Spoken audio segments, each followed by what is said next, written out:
So this is an essay question based on the common module. Through storytelling, we become more aware of the emotions that motivate responses to universal human experiences. Again, storytelling is a key word. Through storytelling. What is the mode of storytelling? Are you studying a play? Then it's dramatic mode of storytelling. Are you studying fiction? Fictional mode of storytelling, if it's like prose fiction. Okay, if we're looking at Vertigo. What type of text is it? And what are the features? What is the structure of the story? How is the story told? Is it told through anecdotes? Is it told linearly, as in chronological order? Or is it told non-linearly? Does it flash back and then forward? So you need to consider the structure. Whose perspective is the story told from? Okay, so I've just given you a few key components to look at when you're deconstructing storytelling. When you're looking at the voice or the narration style, it could be first person, could be third person omniscient, if it's like an all-knowing narrator, or it could be third person limited if it's kind of biased towards one particular character's point of view. So keep those elements in mind if you are dealing with the word storytelling or any word to do with the form of the text or the mode of representation that's present. Okay, it's very common for something to do with form, which storytelling is, to be incorporated into a question. So be prepared for that breakdown. Now, through storytelling, we become more aware of the emotions that motivate responses. Okay, so it's got a heavy emphasis on emotions. We need to be more aware of the emotions that motivate responses to universal human experiences. Okay, so don't confuse motivate there with motivations in general, because it's a very specific type of motivations. We're saying how are the relevant emotions here motivating or causing a response? So it's kind of jammed in another rubric term there in motivate, but the key word is emotions, and then linking that to a certain response to a universal human experience. Now, human experience is almost always in a question, but it's not that key, even though you have to use that word a lot, right?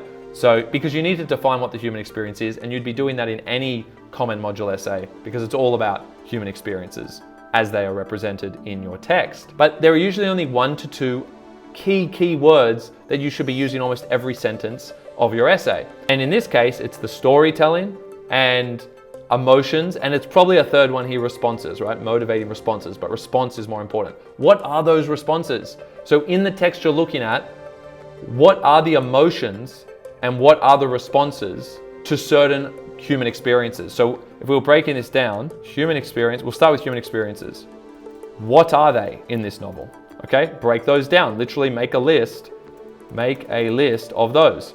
The next thing then is, what are the responses to those human experiences? Start with, is it positive, negative? Maybe there are some positive, maybe there are some negative. Don't use the words positive and negative in your response, but use positive and negative as a kind of springboard, right? Off which to figure out what the more specific terms are here. So what are the positive responses, right? Is there inclusion? Do people include each other?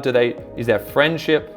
Embracing friendship, love, connection, etc., right? They might be a response to something. Or is there fear? I don't want to confuse this with the emotions, actually. So careful not to confuse or mix up the emotions with the response. Okay, so here we are. Negative, there might be a rejection of something or an idea or someone. There might be a betrayal, something like that. Maybe that's the human experience, but you need to think about those negative responses, positive responses, and so forth. So you can use positive and negative to guide that.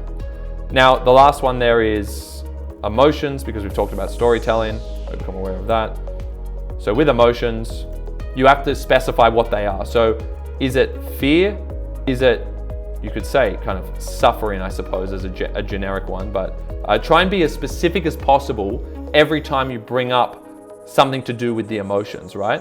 Of course, happiness, sadness, people say, of course, but try and mix them up. Try and get away from happy, sad, good, bad, positive, negative. Always good to avoid those, but again, you can use those to inspire other emotions that might be relevant. All right, so yeah, fear, suffering, love. I'm trying to think of like general ones that might apply to a few different things. Anger, hostility. List could go on, depends what you're studying. So you would come up with that particular list. Great, so that will help you unpack that. Now let me show you how you would address the storytelling part in your essay. Boom. All right. So that's an example, but you could say something like, it is through the dramatic mode of storytelling that the author does this. Okay, and you can apply that to whatever text you're doing. Break it down, come up with your 3-paragraph structure. Remember, it is problem, paragraph 1. What's the struggle or the response? Not to get confused with the response in the question, because you need to address response in every paragraph because it's a key term of the question. But struggle, response, consequence of the problem, okay? And then is there a resolution of some kind, okay? So that should help you with a framework.